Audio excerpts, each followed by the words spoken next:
Ordem para Conversar, o podcast da Ordem dos Solicitadores e dos Agentes de Execução. Olá, sejam bem-vindos a mais um episódio e à segunda temporada do podcast Ordem para Conversar. Pois é, estamos de volta, mas há coisas que nunca mudam. E este continua a ser o podcast da Ordem dos Solicitadores e dos Agentes de Execução, onde já sabe, a única ordem que aqui se impõe neste espaço de análise e reflexão é mesmo esta: conversar. Nesta segunda temporada vamos conversar com quem lidera os órgãos da OSAI neste mandato 2025-2028. Estas foram conversas gravadas poucos meses após a tomada de posse e queremos conhecer e dar a conhecer a voz de quem está à frente de cada um dos órgãos que integra a OSAI. E, obviamente, clarificar as missões que abraçam, os objetivos traçados, as abordagens que vão adotar e os legados que ambicionam deixar. E reabrimos as portas com a bastonária Anabela Veloso. É solicitadora e, antes de chegar ao atual cargo, foi delegada distrital de Viseu e presidente do Conselho Regional de Coimbra. Quer reaproximar a ordem dos associados e deixar claro que esta é uma casa de portas abertas, uma casa que lhes pertence. E, sem mais demoras, vamos então à nossa conversa. E neste que é o primeiro episódio desta segunda temporada do podcast Ordem para Conversar, claro, temos connosco a bastonária da Ordem dos Solicitadores e dos Agentes de Execução, Anabela Veloso. Muito obrigada, muito bom dia. Obrigada por estar aqui connosco e por nos dispensar este tempo para conversarmos. E eu começo exatamente por uma pergunta que não é a pergunta institucional, embora também envolva muitas iniciativas institucionais, certamente, nesta agenda. Mas a pergunta é: como é que é uma agenda de uma bastonária? Como é que se divide esta semana, estes dias? Há muitos locais, há muitas iniciativas, há muitos eventos, há muita coisa a tratar. Olá, Ana. Antes de mais, dizer que efetivamente isto tem sido uma aventura e a comunicação da casa tem vivido também essa aventura a par da agenda da bastonária, e sou grata por ter a vossa equipa a apoiar e que consegue passar efetivamente a mensagem, e espero que esteja a passar efetivamente a mensagem aos nossos associados. A agenda é marcada por o estabelecimento das relações institucionais, o aproximar dos solicitadores e dos agentes de execução à nossa casa, criar pontes, criar metodologias também de trabalho na estrutura interna da ordem, entre serviços, entre dirigentes. Portanto, a agenda da bastonária tem sido efetivamente uma maratona, mas efetivamente com muito gosto em reorganizar aquela casa que é tão nossa. Dizer que a agenda às vezes é muito mais que a agenda, é o iniciar de tarefas muito cedo, terminar muito tarde, uma luta constante no dia-a-dia para continuar também a dar um pouco de mim à casa, ao pessoal da casa, à família e também ao meu pessoal do escritório e aos meus clientes, à minha vida profissional, que é isso que me motiva e faz estar nesta profissão. Sim, porque então esta maratona não passa só por Lisboa, é uma maratona que passa por Santa Combadão, Lisboa e às vezes outros locais numa mesma semana. Sim, tem sido uma maratona, efetivamente. Tem sido uma volta a Portugal. Temos feito muitas reuniões descentralizadas, quer a nível institucional, quer com os associados, e isso será sempre o foco principal da casa. Nós queremos estar onde os associados estão. E isso vai de norte a sul do país, incluímos as ilhas, portanto há zonas muito do interior, vamos querer chegar a todo lado, efetivamente, mas queremos também respostas dos associados, que eles apareçam, que contem connosco. Isso é muito importante para nós. O criar estas pontes também institucionais, que já referi, passa também por descentralizar, porque nem todas as entidades estão localizadas em Lisboa. E depois temos também os nossos conselhos regionais e, claro, queremos contar com eles e queremos trabalhar em conjunto com eles. Logo também passa por não estar só em Lisboa e colaboração com o Conselho Regional de Lisboa, mas também com o Conselho Regional de Coimbra e do Porto, onde também nos temos deslocado para reuniões e outras situações. E, neste caso, falamos de uma bastonária que é associada numa região que se pode dizer que é uma região do interior, marcada por desafios do interior, e que neste momento está a viver, digamos assim, o papel de bastonária já na capital, em Lisboa. Isto, de alguma forma, reflete, comprova de que as realidades dos nossos associados são muito distintas, apesar do país ser aparentemente pequeno? Sim, as realidades são muito distintas e por isso precisamos de adequar a nossa realidade, a realidade da ordem. Tem que passar por criar condições para todos os associados, estejam eles no interior, no litoral, onde quer que estejam. Isso é muito importante. Foi uma das coisas que a surpreendeu, que mais a surpreendeu nestes meses de exercício de mandato, é a diversidade de questões, de desafios, de problemas. Sim, tem sido uma constante, efetivamente, essa realidade. Posso dizer, como era uma associada sempre muito participativa, a realidade não era totalmente desconhecida. Uma das coisas que eu posso focar, porque acho que é de extrema relevância, é a forma como temos sido recebidos nos locais por onde temos passado, portanto, a forma afável como temos sido recebidos, temos aberto portas e isso será uma mais-valia para o futuro de todos nós. E quando diz abrir portas, também a nível institucional, ou seja, sente que os solicitadores de agentes de execução no sistema de justiça são vistos e reconhecidos? Sim, sem dúvida.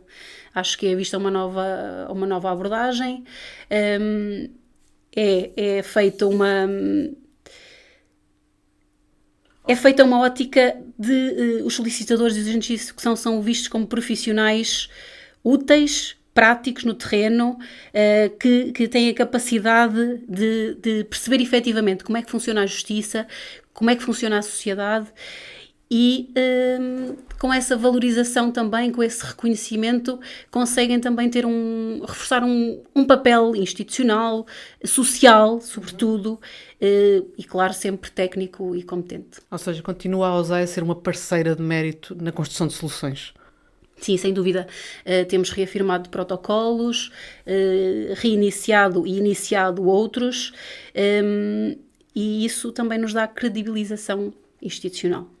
Se pudesse escolher hoje, ainda com poucos meses de mandato, uma conquista que a faria ter um balanço muito positivo deste mandato, qual seria aquela conquista que determinaria já, sem qualquer hesitação? Só uma é difícil, mas eu quero muito que os solicitadores e agentes de execução se sintam representados e valorizados, sobretudo. Quero uma ordem mais reconhecida, quero que a sociedade veja que efetivamente somos imprescindíveis para o funcionamento da justiça. Quero um diálogo saudável com a tutela, com os associados, mas também queremos ser a ordem que estará sempre na vanguarda da tecnologia e inovação. São alguns pilares e os pilares são essenciais para a base de uma casa, portanto não basta tem que ser vários num conjunto e acho que isso é muito importante que sejam uns a par dos outros, portanto que se entreajudem, portanto todos eles vão levar ao sucesso da casa e dos colegas solicitadores e agentes de execução. E agora vamos passar por alguns temas, aqueles que mais marcam, digamos assim, a atualidade da casa e dos associados. E começo pela entrada na profissão. O que é que nós podemos dizer, neste caso, para os solicitadores, sobre o estágio? Estamos a falar de um modelo transitório, falamos também do novo estatuto. Estamos realmente num momento de mudança em que estamos a tentar arrumar e acompanhar os tempos para também corresponder mais às expectativas de quem procura a profissão? Sim, sem dúvida. Estamos a viver um modelo transitório, é importante que isso fique claro. Este modelo transitório, já em funcionamento, portanto já em pleno funcionamento, está também a servir como experiência e vai permitir que nós, ao estar a fechar o regulamento de estágio, este modelo transitório está a servir para aperfeiçoar esse regulamento que tanto necessitamos para termos um futuro e futuros colegas mais competentes e mais à frente, mais preparados na nossa sociedade, quer para dar resposta aos problemas que lhe são colocados, quer para a questão de, também internamente, que eles sintam que a casa é deles e tudo isso é muito importante. E claro que temos sempre que olhar para este estágio e no modelo que vai finalizar, que vai sair deste modelo transitório, sempre cumprindo o estatuto e as suas imposições estatutárias e posições legais. E isso vai ser um desafio, principalmente esse desafio, porque nós teremos sempre que adequar às necessidades e temos consciência que um modelo tradicional, em que o patrono e o estagiário têm um contacto físico, pessoal, tem outras competências, trabalha outras competências que este modelo transitório nem sempre poderá surtir o mesmo resultado.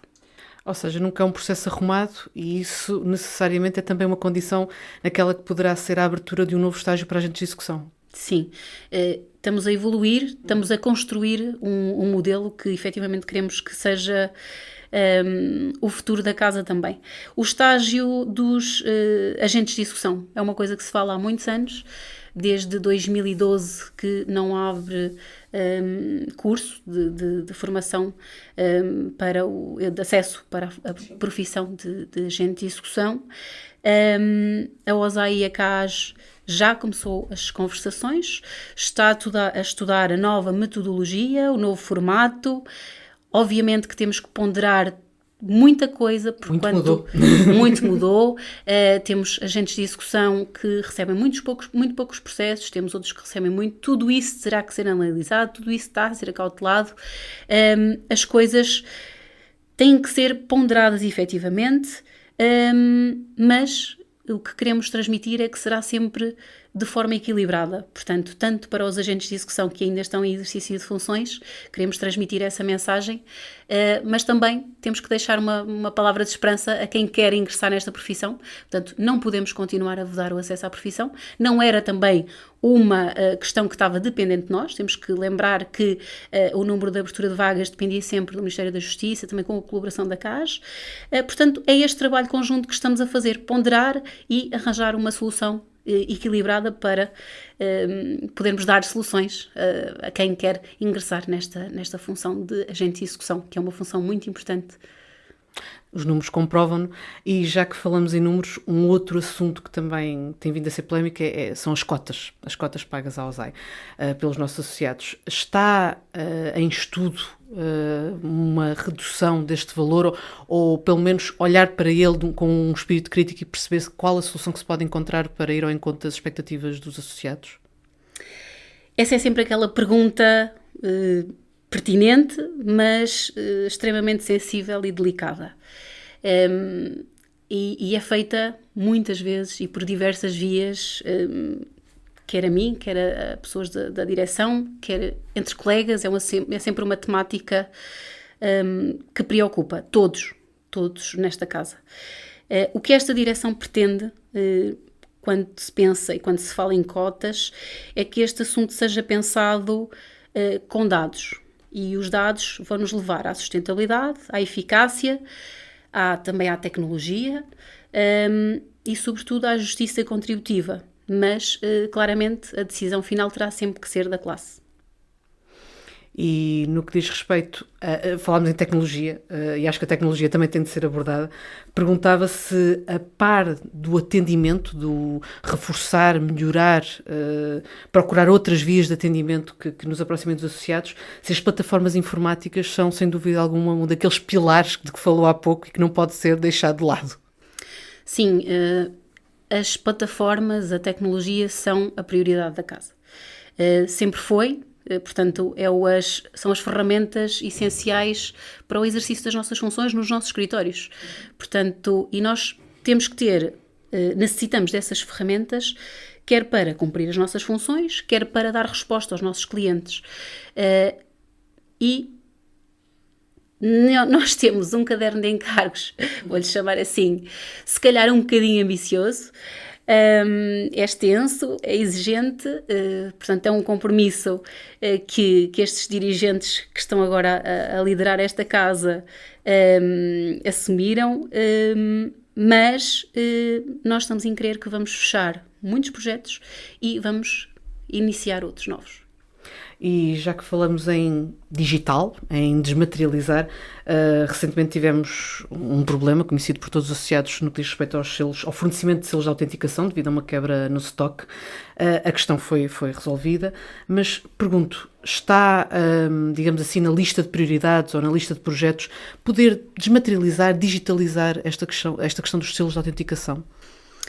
O problema efetivamente foi resolvido, como disse a Ana, tiveram que se adotar medidas excepcionais e urgentes, mas que colmataram muitas questões e conseguiram que os associados prosseguissem nas suas funções, mantivessem o seu trabalho ativo. Um dos projetos um dos que quero fechar, com a colaboração, obviamente, da equipa da casa, é o projeto dos selos de autenticação digitais. As conversas com a Imprensa Nacional da Casa da Moeda estão fechadas, portanto, também os selos digitais dependem da Casa da Moeda. É importante que isso seja claro, portanto, é uma segurança, é uma fiabilidade, é um garante claro. Da plena confiança da ferramenta, portanto, que será estes selos digitais.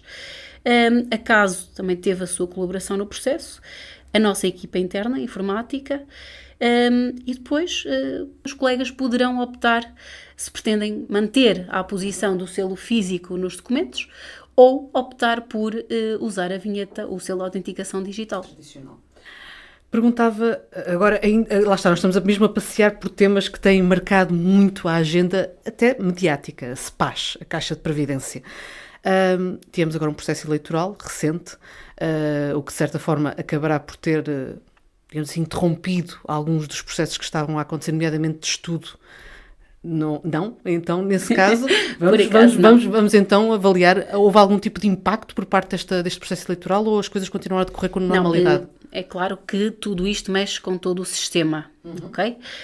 Mas é importante que se diga que o grupo técnico continua os seus trabalhos. Portanto, ainda na semana, há uns dias, reuniram e estão a diligenciar por preparar o relatório do grupo técnico, portanto, o relatório final que nos vai dizer se a solução melhor para a classe será para a classe, e quando falo na classe, claro, neste caso falo dos advogados, solicitadores e agentes de execução, portanto, será a plena integração dos beneficiários da CEPAS na Segurança Social, com um impacto efetivamente financeiro, a criação do regime optativo ou a manutenção da CEPAS. Portanto, deste relatório terá que resultar uma das três, sendo que é importante dizer que este relatório é extenso. A primeira parte do relatório, vamos assim chamar, é extenso, foi alvo de uma análise técnica rigorosa. Esta foi realizada pela Inspeção-Geral das Finanças e contou com toda a colaboração da CEPAS, pelo menos foi a mensagem que passaram as diversas entidades envolvidas no processo. Agora, o relatório do grupo técnico está a ser desenvolvido e esperamos que seja também entregues os resultados em breve. Portanto, essa preparação continuou mesmo havendo... Só no final deste trabalho técnico é que voltará à tutela. Exatamente. E aí sim... Sim, e aí sim teremos os resultados dessa auditoria. Ok. E ainda há pouco tempo tivemos uma sessão no estágio dedicada, lá está, à CEPAS. Eu perguntava se muitas vezes a falta de informação também é um obstáculo para se perceber o funcionamento e os benefícios que se podem retirar, ou é mais do que isso? E temos mesmo de ter um espírito ainda mais crítico sobre o regime, digamos assim, que está em vigor. A sessão de esclarecimento no âmbito do estágio foi meramente informativa. Não estava no plano de estágio, portanto foi claro. um plus, mas que foi extremamente importante, porque os colegas, ou os futuros colegas neste caso, têm que decidir em consciência o que é que querem fazer com o seu futuro, seja ele contributivo, quer das várias formas que isso é necessário esclarecer. E eles podem iniciar já a sua carreira contributiva ou adiar para quando efetivarem a inscrição enquanto solicitadores. Efetivamente, eu entendo que a informação nunca é em demasia, mas tem que ser olhada de forma séria e honesta. E com isto dizer que, efetivamente, a CEPAS tem vários produtos, várias ferramentas e que muitas vezes também são pouco divulgadas. O apoio na licença maternidade, e isto é uma celeuma, é verdade. Sabemos que as mães têm que continuar a trabalhar ou têm que continuar a descontar, mas também é uma realidade. É recebido um valor, não poderá não ser o melhor. Isso poderia gerar uma conversa só sobre isso. Um dia começamos com a bastonária e a experiência na maternidade. Por exemplo, dava um assunto extremamente interessante. Como exercer as funções com o ovo atrás. Pronto. Seria muito interessante. Deixamos esse aprofundamento, sem dúvida, para um... Mas lá está, é como diz, pode haver realmente uma necessidade de saber mais sobre o que é que está ao alcance. No entanto, também há coisas a serem melhoradas. Sim, claro, sem dúvida. E temos tido esse diálogo com a CEPAS. Esse diálogo tem acontecido, sinto que temos sido ouvidos e que esta direção que ainda está em funções, que quer dar resposta. Claro que terão que haver alterações legislativas também. E, portanto, temos que olhar para o regulamento da CEPAS de uma ou outra forma, e isso também é importante que conte com os contributos de todos, dos colegas mais jovens, dos colegas reformados, portanto, das várias óticas, porque só assim é que vamos construir um regulamento que seja resposta para todos os colegas. Neste momento em que estamos a gravar esta conversa, estamos num mês que ficará marcado por 2 eventos dedicados a uma outra matéria muito querida da profissão, que é o cadastro. E eu perguntava se, para os solicitadores, esta matéria, assim como para os agentes de execução, os processos administrativos, a intervenção nos processos administrativos, são realmente áreas em que já demos provas de que poderíamos trazer mais ganhos, mais avanços para o país? Não tenho dúvida que, quanto ao cadastro, que os solicitadores serão os essenciais para avançar nesta matéria. A nível jurídico, sem medo de ir para o terreno, portanto, arriscaria dizer que os nossos solicitadores, que são técnicos de cadastro predial, serão os melhores nesta matéria. E para isso, para que eles possam ser os melhores, estamos também a preparar formações especializadas, práticas, mas que lhes permitam ter uma bagagem especializada e profunda, quer que de forma que abranja todo o território, portanto, e sobre o território, porque é disto que falamos, discutir o cadastro no território. E já no que diz respeito aos processos administrativos para agentes de execução, também... Dizer ainda que os solicitadores, enquanto técnicos de cadastro predial, serão também uma referência na superação dos processos administrativos, não agora nesta fase ainda dos agentes de execução que estávamos a falar, mas na conciliação, portanto, nas sobreposições que vão surgir em todo o processo de cadastro, por assim dizer. E isso, os solicitadores têm essa bagagem e serão os mais competentes para conseguir resolver todos esses conflitos que vão surgir. E aqui poderemos ter a vertente do solicitador que instrui o processo de cadastro, a vertente do solicitador que executa o processo de cadastro. Portanto, nem todos os solicitadores, obviamente, terão que ser técnicos de cadastro prediais. Portanto, nós precisamos complementar uns com os outros todas as ferramentas. E claro que também dependerá na zona de intervenção que estejam. Relativamente aos agentes de execução, esses processos que acredito que sim, porque já desenvolvemos trabalhos para isso, eu quero acreditar que será apenas o justo reconhecimento das competências técnicas dos nossos agentes de execução e também que olhem para a mais-valia das nossas ferramentas, das nossas plataformas. Portanto, os agentes de execução com as nossas plataformas é um 2 em 1 que faz um match perfeito. Recentemente também tomou posse o novo bastonário da Ordem dos Advogados e eu perguntava se o apoio judiciário continua a ser uma meta a alcançar. A isso vamos, lá está, voltar a estabelecer conversações nesse sentido. Sim, sem dúvida. Já demos esse passo, portanto, eu tenho a certeza que vamos encontrar soluções justas e adequadas a essa temática, até porque é a própria lei que o prevê e não poderá ser de outra forma que não encontrarmos soluções em conjuntos quanto a essa matéria. Ao novo governo, havendo uma marcação de uma primeira audiência com a tutela, que reivindicações, que projetos, que ideias, que propostas é que levaria a OSAI? E como eu disse, nós temos vários cadernos de encargos extensos, mas um dos grandes motes é a tabela dos honorários dos agentes de execução, quer quanto à atualização dos valores, quer quanto à reestruturação dos atos, portanto, o valor dos atos e os atos que são cobrados. Portanto, há alguns atos que são praticados e que não são contemplados na tabela. E isso para nós e para os agentes de execução será o primeiro passo. Temos também o regulamento de estágio para solicitadores, que, estando ele agora para aprovação em Conselho Geral, depois passará para supervisão, mas que terá que ser prioridade junto do Governo de vê-lo aprovado. Gostava muito de retomar a discussão quanto ao acesso dos PRRs, porque estarem vedados para as ordens, de facto,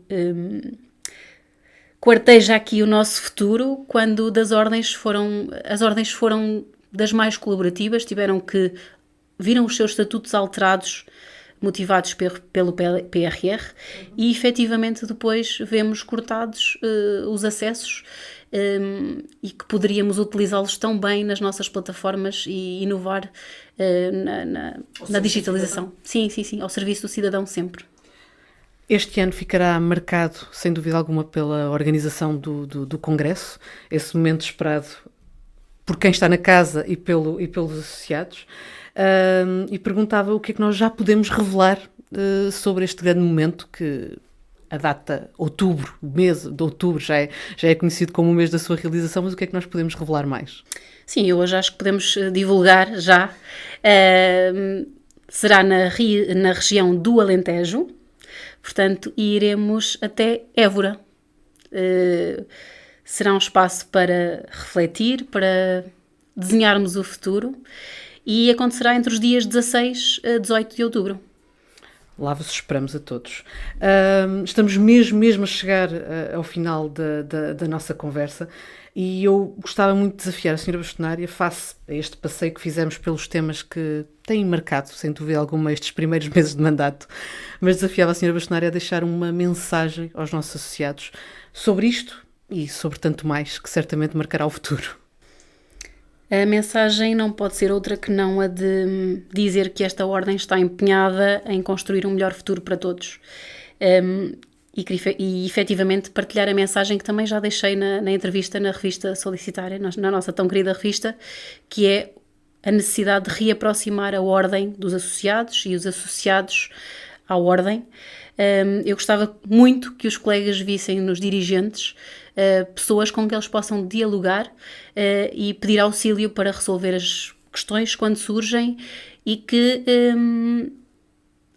a mensagem tem que ser essa, efetivamente. Estamos cá para resolver, queremos resolver, queremos arranjar soluções em conjunto, e só eles dando esse contributo sério e honesto é que conseguimos chegar a esse bom porto.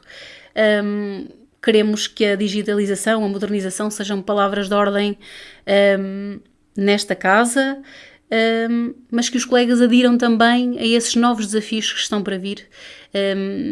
Resta dizer que eu quero muito que contem comigo, contem com esta nova liderança da Ordem. Sra. Bastonária, muito obrigada. Aliás, aproveitar esta oportunidade para dizer que, caso tenham questões que não tenham sido abordadas neste momento, tal e qual como na primeira temporada, vamos manter a tradição. A cada episódio vamos ter sempre um espaço em que a Sra. Bastonária responderá às perguntas colocadas. Estejam atentos às nossas redes sociais e deixem lá a vossa questão. Muito obrigada, Sra. Bastonária. Muito obrigada e responderemos sempre com a máxima honestidade e transparência. Essa é a principal mensagem. Obrigada. E hoje, neste episódio, retomamos também o que já é uma tradição, ou seja, ouvimos as respostas da Bastonária às perguntas que chegaram através das redes sociais. Vamos a isso. Olá, Sra. Bastonária, muito obrigada pela disponibilidade e pelo tempo para voltarmos a estes espaços de resposta direta às dúvidas e também às sugestões, aos desafios deixados diretamente pelos nossos associados nas redes sociais. Muito obrigada por estar aqui connosco. Obrigada eu por esta oportunidade e pela forma de abrirem as portas às questões dos colegas porque precisamos efetivamente de ouvir para dar estas respostas para depois podermos agir. Claro que sim. E vamos, sem mais demoras, àquela que foi a primeira questão que chegou. Uma questão que está ligada ao contexto político atual. O avanço do Chega. Para onde caminhamos enquanto ordem na proteção dos cidadãos? Qual o momento oportuno para começar a desmistificar a desinformação espalhada pelo Chega? Bem, importa em primeiro lugar dizer que a Ordem é uma instituição independente, mas também é claro que o atual contexto político nos afetou e vai sempre afetar.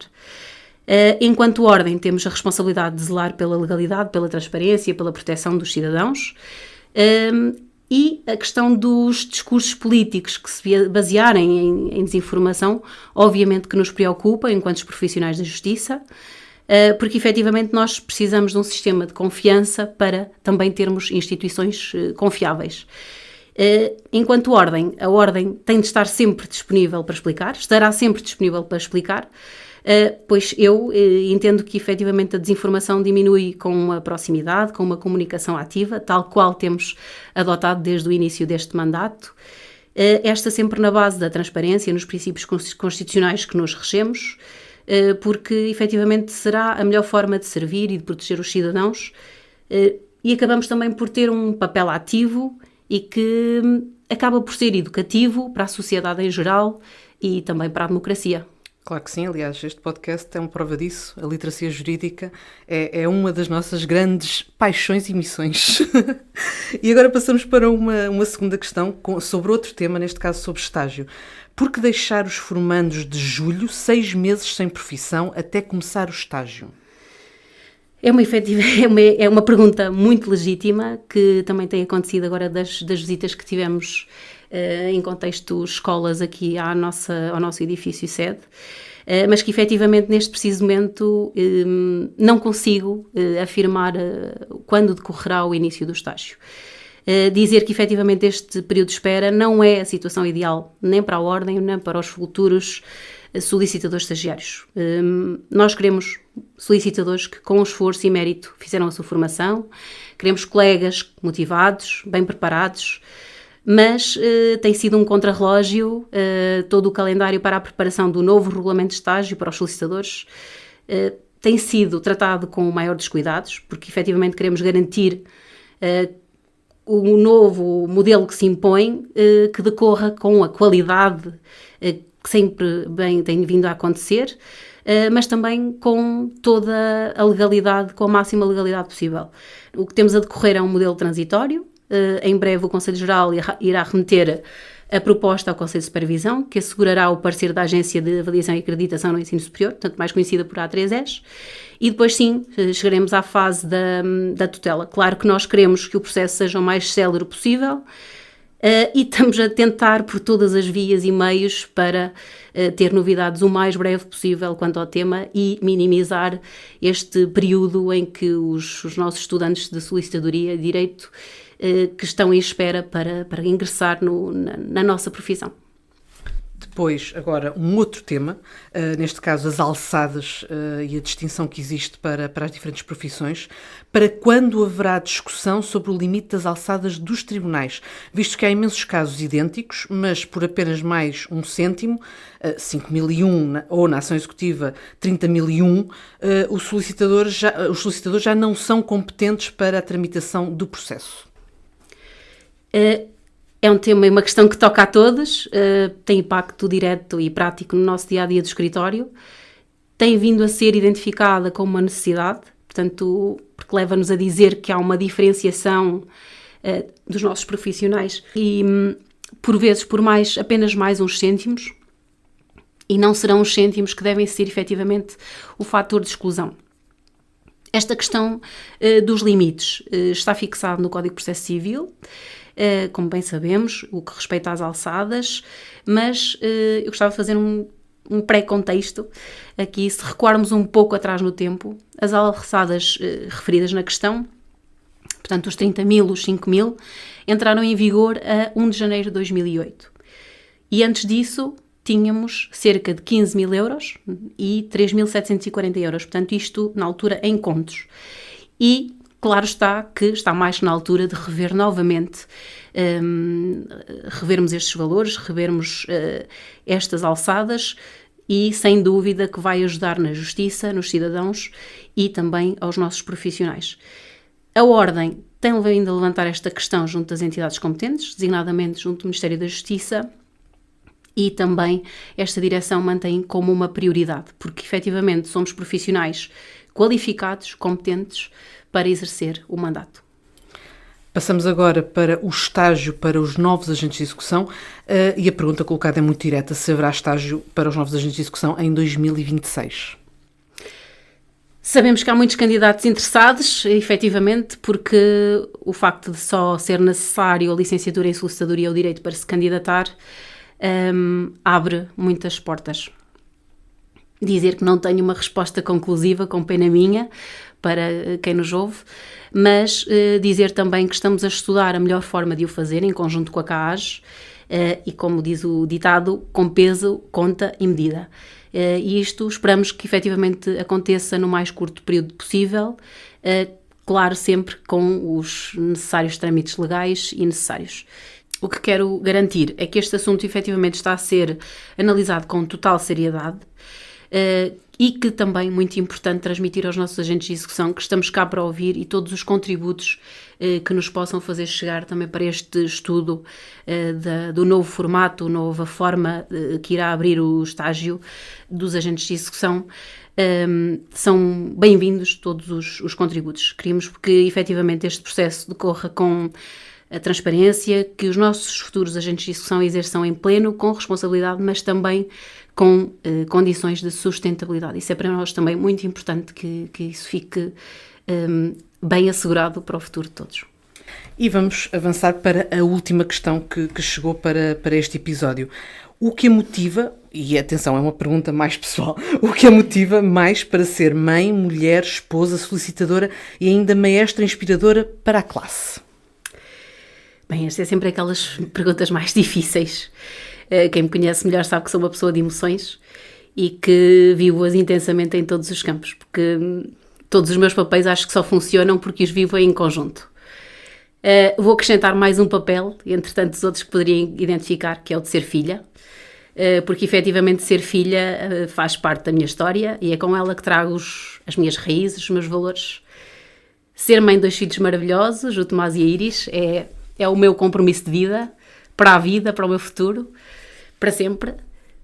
Mulher é aquele desafio diário. Todos os dias, ser mulher mostra-me que todos os dias tenho que ter coragem e, sobretudo, capacidade de resiliência. Bem, quanto a ser esposa, acho que é o meu ponto de equilíbrio e atrevo-me a dizer que o amor é fundamental para o sucesso do trabalho de equipa. Ser solicitadora, esse é o meu primeiro e o mais antigo amor, porque efetivamente o meu compromisso com a sociedade, com a justiça, e o que me desafia muito a lutar pela profissão que me honra e orgulha, mas sempre com a ética e rigor que é necessário para o exercício desta bela profissão. Quanto à maestra inspiradora, de facto é honroso alguém dizer isto. Tento e tentarei sempre ser, enquanto bastonária, que não pode ser outra a motivação que não o sentido de missão e que a paixão pela profissão me colocou aqui, com a responsabilidade, claro, que tenho envolvido todas as equipas. estou cá para servir a ordem e tanto melhor se conseguir efetivamente inspirar os colegas. Obviamente que isso será para mim já um objetivo conseguido. Sendo certo que o mais importante, independentemente do papel que se envergue, é a dedicação e a força com que se vive cada momento. Senhora Bastonária, terminamos em beleza e só posso agradecer o tempo, o empenho, a dedicação e o estar aqui connosco para responder a estas questões dos nossos associados, que fica já determinado. Em breve abrirá a nova caixa de recolha de perguntas, esteja atento às redes sociais da OSAI e, claro, daqui a 15 dias cá nos voltamos a encontrar para novas respostas na Voz da Bastonária. Muito obrigada. Obrigada, Ana, por também tu seres inspiradora para esta casa. Muito obrigada. Muito obrigada a todas e a todos que nos fizeram chegar as suas perguntas. Basta acompanhar a OSAI nas redes sociais e ficará a saber quando e como poderá fazer chegar novas questões. Ou, claro, recorra a outro meio, como o e-mail, para apresentar as suas perguntas, ideias, sugestões. Quinzenalmente, a cada novo episódio, aqui ficarão as respostas, os esclarecimentos, as análises e explicações na Voz da Bastonária. E fechamos este primeiro episódio com uma novidade, um espaço que integrará todos os episódios e que trará sempre uma resposta a uma das dúvidas mais frequentemente apresentadas pelos nossos associados. É o Helpdesk no podcast e hoje com o Ruben Pinto, colaborador da OSAI.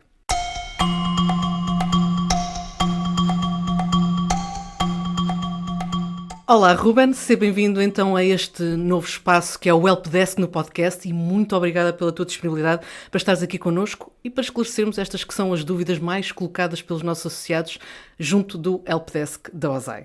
Olá, Ana, muito obrigado, é um gosto estar aqui a ajudar também a esclarecer os nossos associados.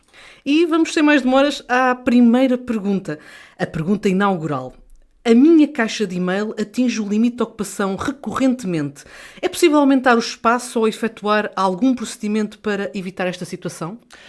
Ana, muito obrigada pela pergunta e, de facto, esta é uma preocupação muito frequente e que facilmente se compreende. Não fosse o endereço de e-mail uma ferramenta indispensável na atividade dos nossos associados. Porventura, a primeira tarefa do dia passa por aqui, por consultar o correio eletrónico e responder já a alguns assuntos. E, por isso, é essencial garantir o bom funcionamento do e-mail. A infraestrutura do webmail aloja todos os endereços eletrónicos, o que justifica que cada caixa de e-mail tenha uma capacidade de armazenamento limitado e que se reconhece que, em muitos casos, se tem mostrado insuficiente. Mas aumentar essa capacidade não é uma solução viável para o webmail, que não deve ser utilizado como repositório de documentos. Mas calma, temos boas notícias. Isso é que é preciso. É que esta é uma dificuldade que está ao alcance de cada utilizador resolver. E como? De forma muito simples. Através da configuração do endereço de e-mail num gestor externo de comunicações, como o Outlook, o Thunderbird ou até o Gmail, parametrizando a limpeza automática de comunicações mais antigas do servidor. Sobre este procedimento, existem vários vídeos explicativos no portal dos manuais OSAI e para quem se sinta menos familiarizado com estas configurações, valerá a pena recorrer a apoio técnico especializado, uma vez que, seguindo estes passos, tirará muito mais proveito do seu e-mail profissional, evitando constrangimentos com comunicações cujo envio não tenha sido possível por ter a caixa de correio cheia, ou mesmo situações de inacessibilidade do webmail, porque tendo o endereço configurado em plataforma alternativa, isto permitirá continuar a receber e enviar comunicações em momentos de indisponibilidade. Ruben, muito obrigada pela tua colaboração, muito obrigada por esta primeira resposta. Estou certa de que esta rubrica será muito útil e será um sucesso junto dos nossos associados. Obrigado, Ana, e agradeço também uma vez mais. Até daqui a 15 dias.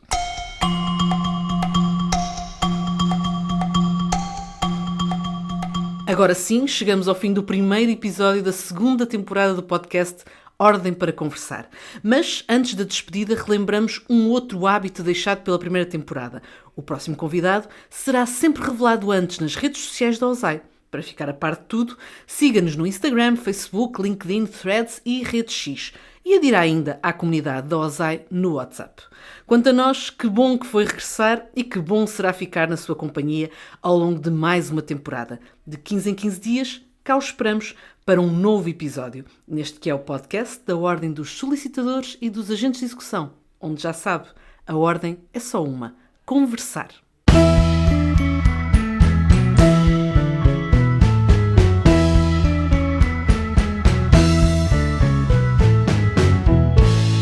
Ordem para Conversar, o podcast da Ordem dos Solicitadores e dos Agentes de Execução.